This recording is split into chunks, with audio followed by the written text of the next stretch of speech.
감람산 겟세마네 동산에서 기도를 마치신 후에 이제 이야기를 나누고 계실 때에 가롯 유다와 한 무리의 사람들이 예수님께로 다가옵니다. 대제사장, 장로들, 성전의 경비대장들인 거죠. 즉 유대인 종교 지도자들과 빌라도의 군인들이에요. 자, 47절 48절을 한번 볼게요. 말씀하실 때에 한 무리가 오는데 12 중에 하나인 유다라 하는 자가 그들을 앞장서 와서 예수께 입을 맞추려고 가까이 하는지라 예수께서 이르시되 유다야 내가 입맞춤으로 인자를 파느냐 하시니. 자, 유다가 예수님께 입을 맞춰요. 이 행위는 친밀함과 반가움 그리고 존경의 표시죠. 하지만 유다는 알고 있는 거잖아요.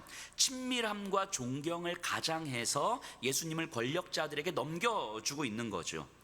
어쩌면 종교의 옷을 입고 자기의 욕망을 실현하고자 하는 모습들이 이와 같지 않을까 하는 생각을 합니다. 그러니까 하나님의 이름으로 목회자들이 자기 이름을 높이려고 한다거나 아니면 신앙의 이름으로 자기 안전을 추구하려는 많은 사람들의 모습이 결국 입맞춤으로 예수님을 넘겨주려는 유다의 모습 아니겠습니까? 이 유다의 모습, 이 유다의 속내를 예수님은 다 알고 계시는 거죠. 그래서 말씀하셨잖아요. 네가 입맞춤으로 인자를 파느냐. 우리의 중심을 향하여서 하시는 말씀일 것 같아요. 우리 이 말씀이 우리에게 좀 들렸으면 좋겠습니다. 자, 이때 제자들의 반응을 한번 보세요. 49절 50절인데요 그의 주위 사람들이 그 된 일을 보고 여짜오되 주여 우리가 칼로 치리이까 하고 그 중에 한 사람이 대제사장의 종을 쳐 그 오른쪽 귀를 떨어뜨린지라. 자, 제자들이 보니까 분위기를 보니 예수님을 잡으러 온 사람들인 거예요. 그러자 이제 제자들이 칼을 빼어듭니다. 그래서 주님 우리가 막을까요? 우리가 좀 맞서 싸울까요? 우리가 좀 맞짱 뜨면 그래도 삐까삐까 할 것 같은데 이런 분위기예요. 그러다 한 사람이 칼로 딱 쳐서 한 사람의 귀를 이제 베어버립니다. 이게 요한복음에는요 이 칼을 휘두른 사람을 베드로라고 이야기를 해요. 귀가 떨어진 사람을 이제 대제사장의 종 말고라고 이야기하죠. 자, 생각해 보세요. 이 베드로의 칼은 무엇을 지키기 위한 칼이었겠습니까? 이제까지 제자들의 모습을 보면 너무 선명하지 않습니까? 예수님이 잡히지 않는 것, 자신들이 수고에 합당한 보상을 받는 것, 그래서 세상에서 나름의 안전과 영광을 누리는 것, 그것을 지키기 위한 칼이었죠. 이 베드로의 칼은. 그래서 이 베드로의 칼은요 이 베드로에게 있어서, 제자들에게 있어서 최선의 행동이었을 거예요. 지금 이들에게 있어서 너무나 당연한, 이 행동 외에는 다른 행동을 할 수가 없을 것 같은 그 최선의 행동이었겠죠. 자, 51절 보세요. 예수께서 일러 이르시되 이것까지 참으라 하시고 그 귀를 만져 낫게 하시더라. 아마 귀가 떨어졌을 텐데 이게 주워서 이렇게 만지니까 귀가 붙었을 거예요. 그리고 이것까지 참으라 이렇게 말씀하시는데, 이 장면을 보면서 귀를 고쳐주신 예수님의 기적에 우리는 관심을 갖고 싶겠지만, 아마 이 본문은 치유의 기적을 보여주는 장면이라기보다는 구원의 길을 보여주는 장면일 거예요. 예수님은요 유다의 입맞춤과 베드로의 칼 모두를 허무하게 만들어 버립니다. 예수님은 자신에 대한 반대 또는 자신을 향한 열심에도 영향을 받지 않으면서 예수님은 예수님의 길을 걸어가고 있는 거예요. 지금 예수님께서 걸으시는 길은 창조주께서 세상을 구원하시기 위한 길이잖아요. 이 길만큼 아름답고 영광스러운 길은 없을 거예요. 창조주 당신께는 고난의 길이 되겠지만 이 세상에서 그 고난만큼 아름다운 삶이 어디 있겠습니까? 그러니까 예수님께서 이것까지 참으라 라고 말씀하시며 길을 고쳐주신 것은 예수께서 걸으시는 그 영광스러운 길에 인간의 그 어떠한 공격과 인간의 그 어떠한 유혹도 결코 방해가 될 수 없다는 것을 예수님은 보여주고 있는 거죠. 이게 창조주의 생명이잖아요. 창조주의 사랑이고 창조주의 복음 아닙니까? 그러니까 복음을 받아들인 그리스도인들은 이 영광스러움을 경험한 사람들인 거예요. 자신을 향한 창조주의 사랑을 경험한 사람들. 그러니까 이 세상의 그 어떤 힘도 우리를 향한 창조주의 사랑을 막을 수 없었다는 것을 경험한 사람들인 거잖아요. 그래서 이 자리에 앉아 있는 거 아닙니까? 창조주께서 우리를 사랑하셔서 우리를 구원하시려고 하는 그 길에 이 세상은 온갖 것으로 방해를 한 거잖아요. 그럼에도 불구하고 그 어떠한 것도 방해가 될 수 없어서 결국 우리를 사랑하시게 됐고, 결국 우리를 구원하셨고, 그리고 결국 우리를 이 예배의 자리에 앉혀놓으신 거잖아요. 그런 우리 그리스도인들, 이 자리에 계신 분들은 그 창조주의 길을 경험한 사람들이잖아요. 그 창조주의 길에는 이 세상의 그 어떤 힘도 방해가 될 수 없다라고 하는 것을 경험한 사람들, 그래서 이 자리에 앉아 있는 거 아닙니까? 창조주를 경험한 이 초기 그리스도인들이 이 다음에 나오는 예수님의 말씀을 어떻게 들었을지 한번 상상해 보세요. 52절 53절입니다 예수께서 그 잡으러 온 대제사장들과 성전의 경비대장들과 장로들에게 이르시되 너희가 강도를 잡는 것 같이 검과 몽치를 가지고 나왔느냐? 내가 날마다 너희와 함께 성전에 있을 때에 내게 손을 대지 아니하였도다. 그러나 이제는 너희 때요 어둠의 권세로다 하시더라. 자, 이제는 너희의 때요 어둠의 권세다. 자, 지금은 세상의 권세가 이기는 것 같고 예수의 길이 막힌 것처럼 보이지만 결국 세상을 구원하시기 위한 창조주의 사랑은 결코 방해받지 않을 것이다. 지금 이 얘기를 하고 있는 거잖아요. 그럼 초대교회 이 말씀이 받아들여진 창조주의 그 영광스러운 사랑을 경험한 초대교회 성도들은 자신들이 체포당하고 박해를 받고 순교에 직면하게 될 때 이 말씀이 기억나지 않았겠습니까? 이 말씀이 생각나지 않았겠습니까? 지금은 세상의 권세가 이기는 것 같지만, 그래서 우리는 세상의 힘 앞에서 무기력해 보이지만 지금 이 순간에도 창조주의 그 한 걸음은 여전히 진행되고 있다는 것을 이들은 생각하는 거예요. 그래서 나는 이 세상의 힘에 맡겨진 존재가 아니라, 그 로마 황제의 그 칼과 창 앞에 두려워 벌벌 떨면서 무릎 꿇고 살아가는 존재가 아니라, 거기에 나를 맡기는 것이 아니라 그것이 나를 위협하고 나를 불편하게 만들고 나를 힘들게 만들 수 있지만 나는 창조주께 맡긴 존재라는 사실을 이들은 생각하는 거예요. 그래서 힘들고 두렵고 어렵지만 피하지 않고 잡혀가는 거예요. 이게 초대교회 성도들의 모습 아니었겠습니까? 우리의 현실도 그렇죠. 어둠의 권세가 지배하는 세상이잖아요. 그 앞에서 너무도 무기력해진 자신을 경험하고 있지 않습니까? 예수님을 믿고 하나님을 우리 아버지라고 고백하면서 여전히 우리의 삶은 이 세상의 안전과 불안과 두려움 앞에서 어쩔 줄 몰라 하는 지난 한 주간을 살아오셨을 것이고, 2022년도가 시작되고 지금 6개월여가 지나고 있는 이 시점에 우리의 삶을 돌아보면 결국 하나님을 우리의 아버지라고 고백하면서 우리의 삶의 힘은 여전히 안전이고, 여전히 두려움이고, 여전히 불안함이고, 그 힘 앞에 쩔쩔매면서 살아왔던 우리들의 모습 아니었겠습니까? 이게 우리의 모습이고 우리가 사는 세상이잖아요. 그런데 그런 모든 삶의 순간들을 이렇게 지나온 우리들일 텐데, 성경은 분명히 이야기하고 있는 거예요. 그 모든 순간들, 그리고 지금 이 순간조차 창조주께서 세상을 구원하시는 한 걸음을 걷고 있는 중이라고 말씀하시는 거예요. 그리고 창조주의 길을 이미 경험한 사람들에게, 그 쩔쩔매며 살아왔던 우리들의 삶을 돌아보면서 그런 그리스도인들에게 말씀하시는 거예요. 이것까지 참으라. 우리를 다스리려는 세상의 권세 앞에서 그 힘을 가지려 칼을 들지 말라는 거죠. 창조주의 그 영광스러운 걸음을 보라는 거예요. 그런데 이제 잘 안 보이는 게 문제인 거죠. 그 창조주의 그 영광스러움이 안 보이는 거예요. 그러니까 유다의 모습도 가능한 거고 베드로의 모습도 가능한 거죠. 우리 안에 유다의 모습도 있는 거고 베드로의 모습도 있는 거죠. 이 베드로의 칼이 사실은 얼마나 무기력하고 얼마나 가벼운 칼이었는지 오늘 본문을 보면서 조금 더 살펴보려고 합니다. 54절이에요. 예수를 잡아 끌고 대제사장의 집으로 들어갈새 베드로가 멀찍이 따라가니라. 다른 제자들은 다 도망갔습니다. 하지만 베드로는 대제사장의 집들까지 갔어요. 붙잡히신 예수님을 따라서 베드로가 거기까지 갔다는 사실은 어쩌면 그 용기와 비겁함 사이의 그 어디쯤일 것 같아요. 아마 베드로는 내가 주와 함께 오게도 가고 죽는 데에도 갈 것입니다 라는 자신의 맹세를 지키고 있다는 자기 위로, 내가 예수님께 이렇게 맹세했는데 라는 것을 지키고 있다는 자기 위로를 하고 있었을지 모르겠습니다. 하지만 멀찍이 떨어져 가는 거죠. 멀찍이 떨어져. 예수를 따라가지만 마치 예수와 상관없는 사람인 것처럼 하는 거예요. 그러면서 나중에 이렇게 말하고 싶었을지도 모르겠어요. 이건 제 상상인데, 야, 그래도 나는 예수님이 잡히신 대제사장의 집들까지 갔어. 거기까지 간 사람 누가 있어? 이렇게 말하고 싶었을지도 모르겠어요. 정작 자신의 속마음은 감춘 채. 자, 56절 57절입니다. 한 여종이 베드로의 불빛을 향하여 앉은 것을 보고 주목하여 이르되 이 사람도 그와 함께 있었느니라 하니 베드로가 부인하여 이르되 이 여자여 내가 그를 알지 못하노라 하더라. 자, 누가, 이 글을 쓰고 있는 누가의 의도를 좀 잘 보세요. 속마음을 감춘 채 사람들 틈에 끼어 있는 베드로였어요. 자신을 드러내려고 하지 않는 그 베드로. 그런데 불빛이 베드로를 비춥니다. 불빛이 마치 베드로의 속마음을 비추고 있는 것처럼, 그리고 한 여종이 그런 베드로를 눈여겨보면서 응시하고 있는 거예요. 나를 감추고 아무도 모르는 사람처럼 사람들 틈에 있는데 불빛이 비추고 누군가는 베드로를 응시하고 있는 거죠. 이 장면을 누가가 의도적으로 기록하고 있는 것 같아요.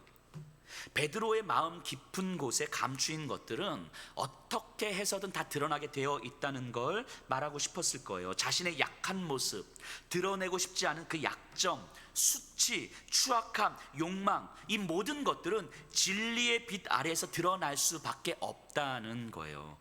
말씀의 빛이 우리에게 비추어지기 시작하면요, 우리 안에 감추어져 있는 것들이 드러납니다. 우리가 말씀을 제대로 안 들으려고 하니까 내 안에 있는 것들을 감추면서도 얼마든지 살아갈 수 있다고 생각하는 거잖아요. 그래서 지난 시간에 말씀드렸던 것처럼 내 안에 감추인 것들을 그대로 가지고, 그래서 내 삶이 전혀 변화되지 않은 채 얼마든지 신앙생활 할 수 있는 것처럼 생각하게 되는 거잖아요. 하지만 말씀을 제대로 듣기 시작하면, 말씀이 우리 안에 비추이기 시작하면 우리 안에 감추어져 있는 것들은 드러날 수밖에 없어요. 그 모든 것들이 드러날 때 우리의 욕망도, 우리의 두려움도, 불안함도, 추악함도, 그 모든 것들이 내 안에 있다는 것이 비로소 드러날 때에 우리는 그때 하나님의 은혜가 무엇인지를 경험하게 되는 거예요.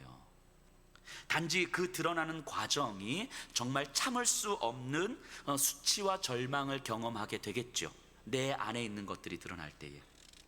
자신의 속마음이 들킨 베드로는 당황하죠. 그래서 자기도 모르게 자기 안에 있는 두려움이 입으로 나와요. 베드로가 뭐라고 합니까? 이 여자여 내가 그를 알지 못하노라. 자, 헬라어에서는요, 그 안다는 의미로 사용되는 대표적인 단어가 두 개가 있거든요. 이 기노스코라는 단어와 오이다라는 단어인데, 이 기노스코라는 단어는 관계 속에서 아는 것을 의미해요. 그러니까 천사가 마리아에게 와서 네가 아들을 낳을 거야 라고 했을 때 마리아가 이렇게 이야기하죠. 내가 남자를 알지 못하는데 어찌 아들을 낳을 수 있겠습니까? 여기서 안다라는 말이 이제 기노스코인데, 이 말이 뭡니까? 남자와 동침을 하지 않았습니다. 즉 그러니까 동침을 했다, 결혼했다는 의미예요. 그러니까 그런 의미로 안다라고 쓰여지는 단어가 기노스코예요. 근데 오이다라는 단어는 뭐냐면 그냥 단순한 정보를 이야기하는 거예요. 정보. 그러니까 여기에 사용되는 단어는 오이다거든요. 그러니까 베드로가 이렇게 이야기하는 거예요. 예수와 내가 깊은 관계가 없습니다. 이걸 이야기한 게 아니고 나는 예수에 대해서 들어본 적도 없습니다. 이렇게 이야기하는 거예요. 전혀 알지 못합니다. 저에 대해서 내가 말 한마디 해본 적 없고, 내가 저 사람과 밥을 먹어본 적도 없고, 나는 전혀 들어본 적도 없습니다. 이런 이야기를 하고 있는 거예요. 그러니까 이 말을 하고 있는 베드로의 모습을 우리가 상상해 보면 그 안에 있는 두려움이 자기도 모르게 표현되고 있는 거죠. 잡힐 것 같은 두려움, 그 상황 자체가 두렵고 불안하기 때문에 누군가 하나 푹 찔렀을 때 내 안에 있는 두려움이 말로 이렇게 표현되는 거예요. 당시에는 그 여종은 하찮은 존재잖아요. 가장 하찮게 여겨지는 그 존재였었는데, 그 여종의 물음에 베드로는 자신의 두려움이 들켜버린 거예요. 이런 자신이 얼마나 수치스러웠겠습니까? 자신이 정말 한심했을 것 같아요. 그 하찮아 보이는 그 여종의 한마디에 내 안에 있는 이 온갖 두려움이 툭 튀어나온 거잖아요. 이런 베드로가 정말 더 이상 더 수치스러울 수 있을까 하는 생각을 하는데 더 수치스러울 수가 있더라고요. 보니까 58절이에요. 조금 후에 다른 사람이 보고 이르되 너도 그 도당이라 하거늘 베드로가 이르되 이 사람아 나는 아니로라 하더라. 자, 뭐라고 이야기하는 거냐면 너도 그 도당이라, 예수와 함께 활동한 저 공동체 아니냐? 그 무리 속에 너 있었던 거 아니야? 그러자 베드로가 무슨 소리야, 나는 몰라, 뭐 얘기하는 거예요. 자, 베드로의 부인은 뭐에 대한 부인입니까? 앞에서는 예수에 대해서 들어보지도 못했다, 라고 이야기했는데, 지금 여기서는 지난 3년 동안 자신의 모든 것을 버리고 다 쏟았잖아요. 그 자기 동료 제자들과 함께 했던 그 모든 시간을 지금 부인하고 있는 거예요. 다른 제자들과 함께 먹고 마시고 기적을 경험하고 복음을 전하고 귀신이 쫓아나고 뭐 등등 울고 불고 했던 그 모든 시간들을 다 부정하고 있는 거예요. 왜요? 두려워서. 그 시간, 자신의 모든 삶을 만들었던 그 시간들을 두려움으로 인해서 부정하고 있는 거죠.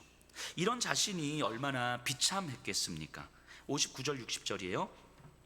한 시간쯤 있다가 또 한 사람이 장담하여 이르되 이는 갈릴리 사람이니 참으로 그와 함께 있었느니라. 베드로가 이르되 이 사람아, 나는 내가 하는 말을 알지 못하노라. 아직 말하고 있을 때에 닭이 곧 울더라. 한 시간쯤 있다가, 그러니까 한참의 시간이 지난 거예요. 다른 사람이 확신을 가지고 이야기하는데, 야, 너는 갈릴리 사람 아니야? 그러니까 저와 함께 있었던 거 맞아? 이렇게 이야기를 하는 거죠. 베드로의 억양을 보면서 갈릴리 출신이라는 걸 알았을 거예요.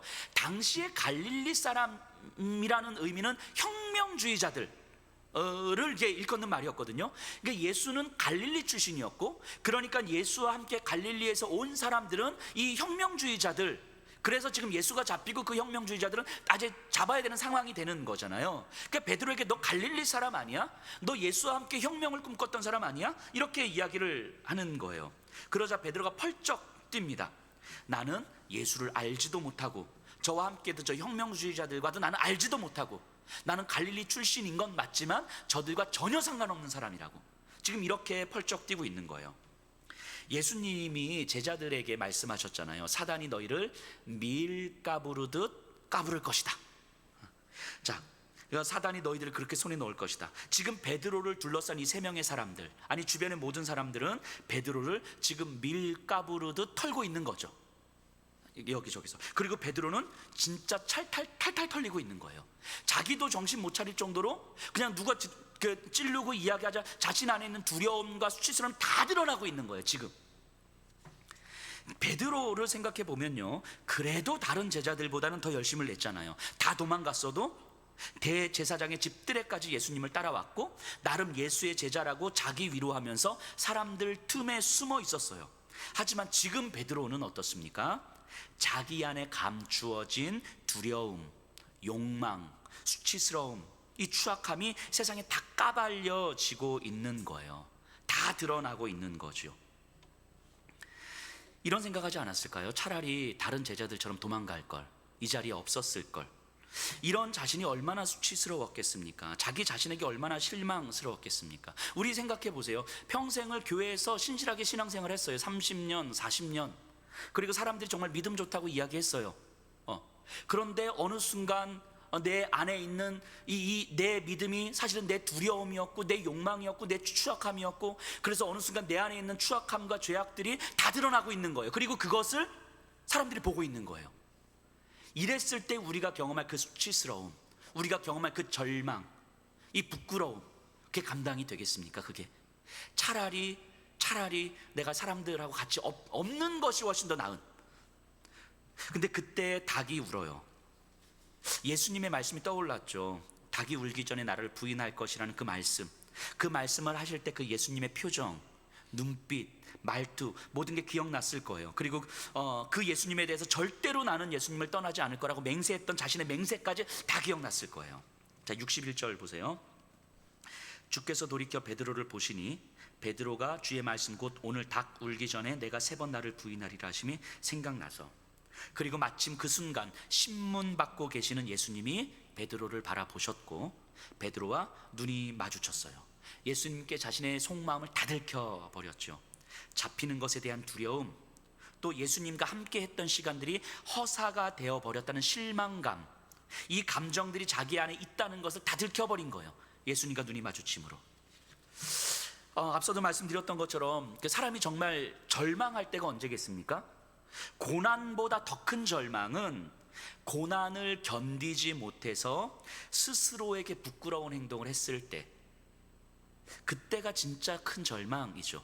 자기 스스로가 감당할 수 없을 만큼 부끄러운 행동을 했다는 것을 알았을 때, 자기 자신이 얼마나 부끄럽고 수치스러워서 어쩔 줄 모르는 그 상태가 진짜 절망 아닙니까? 베드로는요, 자기 자신을 용납할 수 없을 정도로 수치스러웠을 거예요. 62절입니다.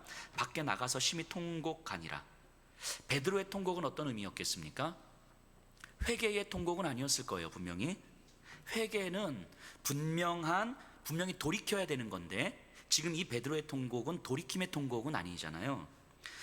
자기 자신에 대한 실망, 수치스러움, 그리고 죄송함, 이 모든 감정이 뒤섞여 있는 통곡이었을 거예요. 어떠한 기도조차 할 수 없는 통곡, 내가 왜 그랬을까 하는 후회의 통곡, 그렇다고 해서 용기를 낼 수도 없는 부끄러움의 통곡. 돌이켜서 주님께로 가는 게 아니에요. 예수님을 부인한 자신에 대한 수치스러움과 절망이지만 다시 예수님을 향하여 갈 수도 없는, 그런 용기도 없는 자신에 대한 통곡인 거죠. 더 이상 예수님을 부인하고 싶진 않지만 그렇다고 예수님을 따르고 싶지도 않은, 자기 자신을 완전히 잃어버린 자의 통곡인 거죠. 그래서 이제는 무엇을 해야 하는지조차 모르겠는, 그냥 어딘가 도망쳐 숨어 지내는 것이 가장 좋은 방법일 것 같은 그런 상태에서 이루어지는 통곡인 거죠. 그러니까 이 통곡은 사실은 방향을 잃어버린 자의 통곡인 거예요. 자기 자신을 잃어버린 자의 통곡인 거예요. 이제 내가 무엇을 어떻게 해야 될지 아무것도 남아있지 않는 상태에서의 통곡이지요. 우리 앞서 말씀드렸던 베드로의 칼을 한번 생각해 보세요. 베드로의 칼. 베드로가 칼로 지키려 했던 것들이 지켜졌습니까? 베드로의 칼로 지켜진 것이 하나도 없어요. 지킬 수 있을 거라 생각했고 그렇게 기세등등했지만 아무것도 지키지 못했습니다. 오히려 베드로의 칼은 결국 베드로에게 수치와 절망이 되어버렸어요. 칼을 들고 적들의 귀를 베었던 자신의 행동이 얼마나 허무하게 느껴졌겠습니까? 그것이 결국 아무것도 아니었다는 사실이, 그리고 결국 자신에게는 절망으로, 통곡으로 올 수밖에 없었다는 사실이, 그래서 베드로의 칼은 베드로의 통곡으로 귀결되죠. 예수님이 부활하시고 승천하신 후에 베드로가 성령의 은혜로 사도로서 사역을 하잖아요. 복음을 전하고 교회를 세우고 사람들에게 말씀을 가르쳤어요. 그렇게 시간이 지난 후에 베드로가 자신의 지난 삶을 돌아보면서 어떤 생각이 들었을까 좀 상상을 좀 해보게 됩니다. 맹세도 했습니다. 예수를 지키겠다고 칼을 휘둘렀어요. 하지만 그 힘이 얼마나 허무했었는지를 경험했고요. 그렇게 모든 것이 무너지고 쓰러지고 절망했던 자기 자신을 경험했고요. 그러나 그때마다 그저 지켜보시며 여지없이 손을 내미셨던 그 주님을 경험했고요. 때로는 내 절망의 시간을 기다리셨던 주님이시지만 여전히 그 자리에서 나를 지켜보고 계셨던 그 주님을 베드로는 경험한 거잖아요. 베드로는요, 그 로마에 있는 지하교회 성도들에게 말씀을 가르쳤거든요. 그래서 이제 로마에서 순교를 하잖아요. 두려움에 떨고 있던 성도들이었어요. 예배를 드리면서도 오늘도 무사히 지나가기만을 바랬던 성도들, 주변에서 배교하는 동료들이 있었고 또 순교하는 동료들을 보면서 나는 어떻게 해야 될지를 몰라, 어쩔 줄 몰라 하던 그 성도들이었어요. 로마의 성도들이. 그런 로마의 성도들에게 베드로가 뭐라고 이야기했을까? 말씀을 가르칠 때, 여러분, 우리 목숨을 걸고 주 앞에 결단해서 주를 배신하지 맙시다, 뭐 이런 얘기를 했을까 베드로가? 저는 그러지 않았을 것 같아요. 자신이 경험했잖아요. 그런 맹세와 다짐이 사실은 자기 보상을 바랬던 모습이었고 두려움에 기인한 모습이었다는 것을 경험했잖아요. 그리고 결국 통곡으로 귀결될 거라는 걸 누구보다도 잘 알고 있었잖아요. 아마 베드로는 이렇게 말하지 않았을까 싶습니다. 여러분, 우리가 오늘 이렇게 예배를 드리지만 내일 우리는 또 무너질 수도 있습니다. 심지어 우리는 예수님을 버릴 수도 있습니다. 우리는 충분히 그럴 수 있는 존재들입니다. 여러분들이 아는 것처럼 저도 주님을 부인했고 저도 주님을 떠났고 저도 예수님을 버렸습니다. 그때 저도 부인하고 싶지 않았지만 너무 두려웠고 예수님을 끝까지 따르고 싶었지만 사실 그런 용기가 없었습니다. 그게 나의 최선이었습니다. 내가 할 수 있는 최선이었습니다. 그만큼 나는 연약하고 그만큼 초라하고 그 이상 할 수 없는, 예수님을 부인하는 것이 최선일 수밖에 없었던 그런 연약한 존재가 그때나 지금이나 저입니다. 이렇게 이야기했을 것 같아요. 그런 저에게 주님은 또 찾아오셨고, 그래서 주님의 사랑, 나를 향한 주님의 사랑은, 나를 향한 창조주의 사랑은 나의 연약함에 영향받지 않으신다는 것을 내가 경험하게 되었습니다. 그 사랑 앞에 한없이 작아지는 나를 보지만 그 사랑이 나를 살게 한다는 사실을 저 또한 경험합니다. 이렇게 이야기했을 거예요. 그러면서 이렇게 주의 사랑을 고백하는 나이지만 내가 또 내일도 무너질 수 있다고, 그래서 두려워서 안전하고 싶은 마음에 저의 칼을 여전히 휘두를 수 있다고. 하지만 분명한 건 그 주님의 사랑 앞에 저는 또다시 통곡하며 그 사랑으로 다시 살게 될 것을 저는 믿습니다. 그래서 내 삶의 소망은 나의 결단과 나의 다짐이 아니라 나의 연약함에 영향받지 않으시고 여전히 손 내밀어 찾아오시는 그 주님의 사랑입니다. 베드로가 이런 이야기 하지 않았을까요? 그러면서 성도들한테 여러분들이 무너지고 여러분들이 예수를 배신하고 여러분들의 욕망 때문에 예수를 팔아도 그런 여러분들의 연약함과 추악함에 여러분들을 향한 창조주의 사랑은 결코 영향받지 않습니다. 그 창조주의 사랑을 우리가 누리면서 삽시다.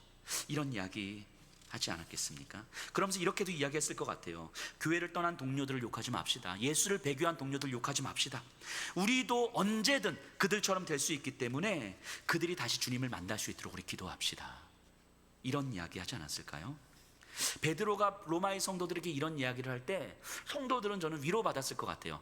저 위대한 베드로 사도도 저렇게 주를 배신하고 주를 부인하고 그런 베드로 사도를 또 찾아가는구나. 베드로의 무너진 이야기가 성도들에게 엄청 위로가 됐을 것 같아요. 그래서 저도 우리 성도님들에게 위로가 되기 위해서 저도 예수를 좀 부인해 봐야 되나 이런 생각. 1부 때도 그랬는데 아무도 안 웃으시네요. 이렇게 농담. 예, 어쨌든 근데 이런 베드로의 이런 말씀들이 들리고 새겨질수록 우리의 연약함이 기대고 있는 그 세상의 권력과 힘, 돈이 결국 베드로의 칼이었다는 사실을 깨닫게 되는 거예요.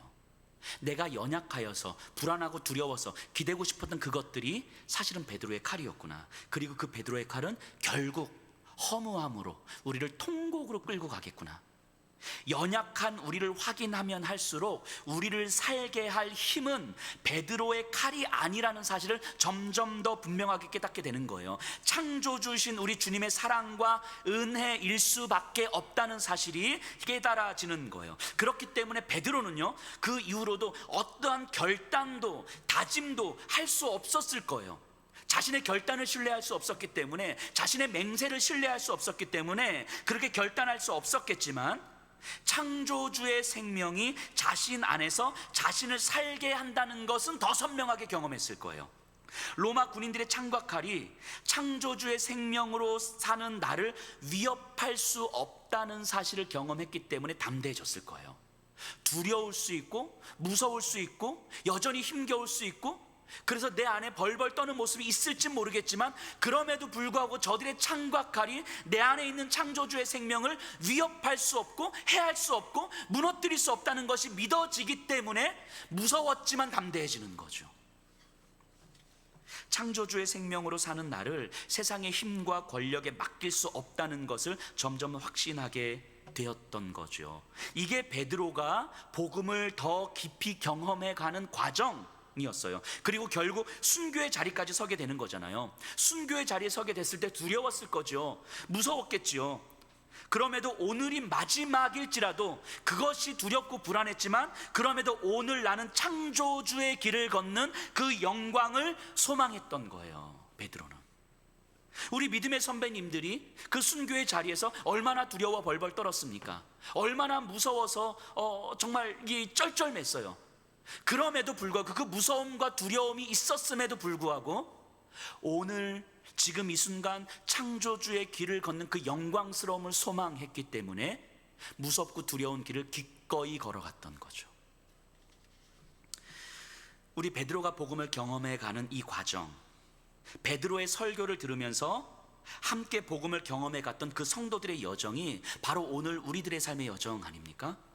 베드로의 칼이 베드로의 통곡이 되고, 그 절망의 시간을 지나며 창조주 하나님의 사랑 안에서 창조주의 길을 걷게 되는 그 신앙 여정이 바로 저와 여러분들의 신앙의 여정인 거예요. 하나님의 자녀가 걸어가는 길인 거죠. 그래서 우리의 연약함, 우리의 추악함, 우리의 욕망이 우리를 향한 하나님의 사랑에 어떠한 방해도 되지 않는다라는 사실을 경험하면 할수록 우리의 삶에서 창조주와 함께 걷는 그 창조주의 길이 얼마나 영광스러운지를 우리는 알게 되는 거죠. 제가 오늘 설교를 준비하면서 또 하나님이 보시기에 베드로, 하나님 보시기에 그 로마의 성도들을 묵상하면서 성경의 한 장면이 생각이 났어요. 민수기에 보면요, 이스라엘 백성이 무리바 광야에서 물이 없어서 하나님께 원망을 하는 장면이 나오거든요. 이제까지 이스라엘 백성들이 40년 광야 생활을 하면서 숱하게 원망하고 그때마다 하나님이 응답해 주셨어요. 뭐 필요한 거 다 응답해 주셨잖아요.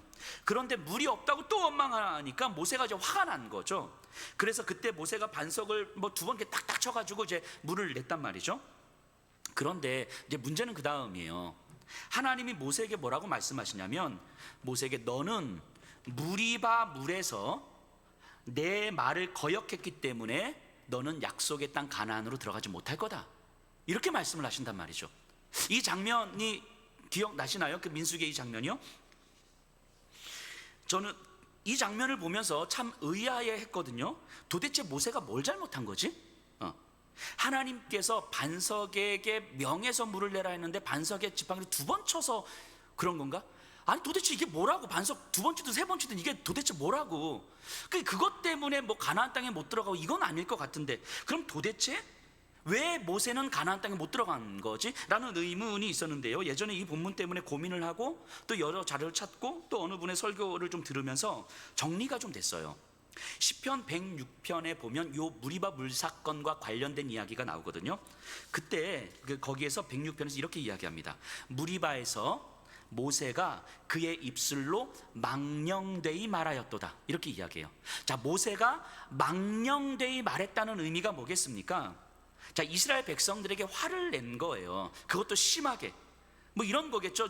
이들을 애굽에서부터 쭉 수십 년을 끌고 오면서 이들에게 이제 참을 만큼 참은 거죠. 야, 니들이 인간이야?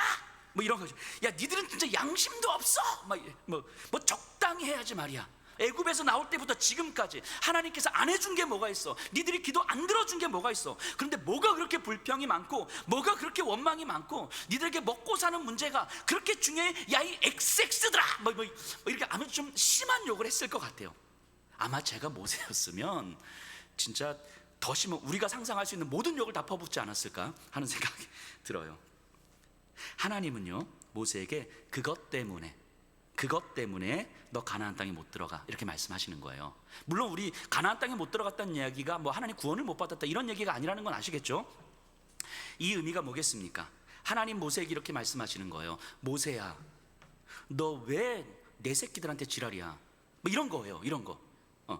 이 백성은 내가 사랑하는 내 자녀들이야. 내 새끼들이야, 내 새끼들. 근데 네가 뭔데 내 새끼들한테 난리를 치고 지랄을 해?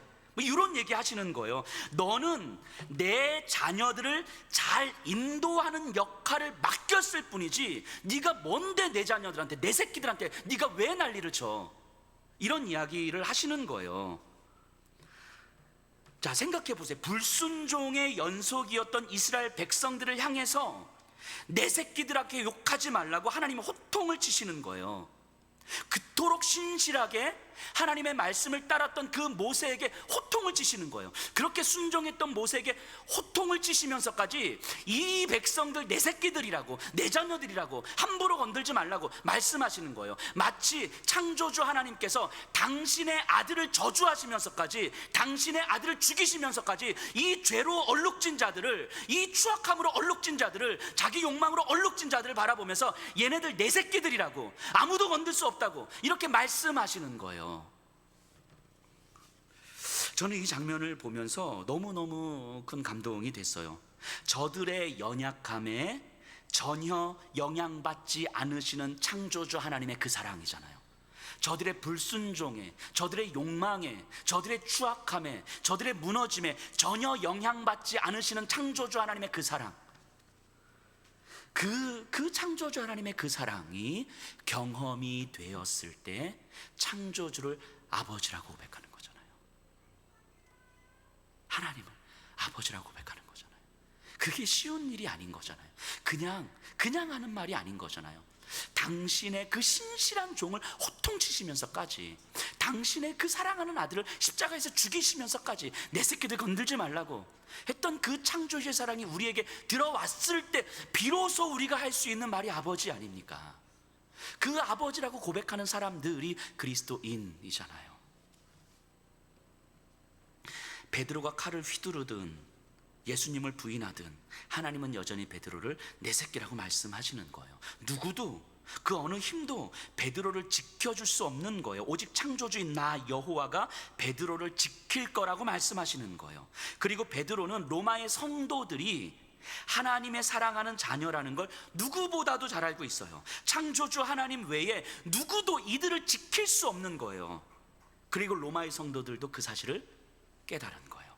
그래서 그들은 잡혀가는 순간에도, 핍박받는 그 순간에도, 절망을 경험하는 그 순간에도 안전을 향한 기대보다는 창조주 하나님의 자녀, 창조주를 아버지라고 부를 수 있는 자들이라는 것이 더 선명해졌던 거예요. 그렇게 세상의 힘 앞에서 무서웠지만 담담해지는 거예요. 제가 설교를 준비하면서 또 우리 성도님들을 위해서 기도하면서 이 장면이 생각이 났어요. 여러분들을 향해서 내 새끼들이라고, 내가 사랑하는, 내가 지키는 내 자녀들이라고 말씀하시는 거예요. 여러분들이 아무리 연약하든, 여러분들이 아무리 쓰러져 있든, 여러분들이 아무리 욕망 가운데 살아가든, 자기 욕망으로 인해서 예수를 배신하고 예수를 팔아도 그럼에도 불구하고 내 새끼들 건들지 말라고 말씀하시는 거예요. 이게 꼭 저한테 하시는 말씀 같아서 제가 여러분들에게 난리치지 않겠습니다. 제가 감히 뭐라고 여러분들에게 이 난리를 치겠습니까? 여러분은요, 창조주의 자녀잖아요. 창조주의 생명으로 사는 삶이잖아요. 하나님께서 창조한 이 세상 안에서 창조주의 생명을 가지고 살아간다는 것이 어떤 의미입니까? 이 세상의 그 어떤 권세도 여러분들을 지킬 수 없고, 이 세상에 있는 그 어떤 권세도 여러분들을 무너뜨릴 수 없다는 것을 고백하는 거예요. 이 사실을 온전히 깨닫게 하기 위해서 하나님은 여러분들에게 있는 그 베드로의 칼, 그것이 얼마나 허무한지 경험시켜 주실 겁니다. 여러분들의 삶을 그 힘과 안전에 맡기는 것이 얼마나 허무한지를 경험시켜 주실 거예요. 그리고 그 허무함을 알게 되기까지 베드로의 통곡이 우리에게도 있겠죠. 그 수치스러움이, 그 절망이 우리에게도 경험이 되겠죠. 그래서 그 시간이 죽을 것처럼 힘들 수도 있겠죠. 하지만 결국 창조주의 생명이 여러분들을 살게 한다는 것을 결국은 알게 하실 거예요. 이 사실을 확실하게 경험시켜 주실 거예요. 창조주께서 십자가를 통과하심으로 여러분들에게 자신의 생명을 나누어 주신 거잖아요. 피조물에 불과한 우리에게 창조주의 생명을 나누어 주신 거라고요. 시간이 지나면 모든 것이 다 사라져버릴 이 세상에서 영원한 세상을 맛볼 수 있는 창조주의 생명을 우리에게 주신 거예요. 우리에게 그 생명을 주시고 싶으셔서 자신의 목숨을 버리시면서까지, 아니 당신의 아들을 죽이시면서까지 우리를 사랑하셨던 거예요. 그렇게까지 사랑하셨던 하나님께서, 아니 지금도 사랑하신 하나님께서 하나님의 자녀인 우리를 돈에 맡기겠습니까? 여러분들의 삶을 돈에 맡기시겠습니까? 하나님께서 여러분들의 삶을 세상의 힘에 맡기시겠습니까? 여러분들이 세상의 힘에 기대어서 자신의 연약함을 채우기 위해서 세상의 힘에 기대어 살아가려고 할 때 하나님께서 그건 놔두시겠냐고요. 그 세상의 힘이 우리를 지킬 수도 없고 우리를 무너뜨릴 수도 없다라는 사실을 알고 있는 그 하나님께서 우리를 그렇게 살도록 놔두시겠냐고요. 우리의 가치는요, 창조주의 생명을 품고 있는 우리의 가치는요, 돈이든 권력이든 그 성공이든 그 어떤 것으로도 설명할 수가 없는 거예요. 절대로. 여러분들은 창조주의 가치를 지니고 살아가는 존재잖아요. 그것이 얼마나 영광스러운 일입니까? 피조물이 창조주의 가치를 지니고 살아간다는 그 영광스러움을 이 세상이 감히 상상이나 할 수 있겠습니까? 상상도 할 수 없는 그 영광스러움이 우리에게 주어진 거예요. 허락된 거예요. 예수를 알지 못하는 사람들은 결코 상상할 수도 없는 그 영광스러움. 그런 우리가 어떻게 세상의 힘에 우리를 맡기며 살아갈 수가 있습니까? 우리가 누군지 안다면, 창조주께서 우리를 어떻게 사랑하셨는지 안다면, 우리를 그렇게 사랑하셔서 우리가 창조주를 아버지라고 부르고 있다면 우리가 어떻게 이 세상의 영광을 추구하면서 살아갈 수 있겠습니까? 창조주와 함께 걷는 길, 오직 창조주만이 걸어갈 수 있는 길, 그 영광스러운 길을 내가 너와 걷고 싶다, 이렇게 우리를 초청하신 거예요. 이 영광스러움이 우리에게 소망이 되고 경험이 됐으면 좋겠어요. 베드로의 칼, 베드로의 통곡, 그리고 경험되는 그 창조주의 길, 이것이 우리의 삶의 여정임을, 주님 나라 갈 때까지 우리가 걸어가야 될 여정임을 우리가 소망하고 경험했으면 좋겠습니다. 우리 다 같이 일어나셔서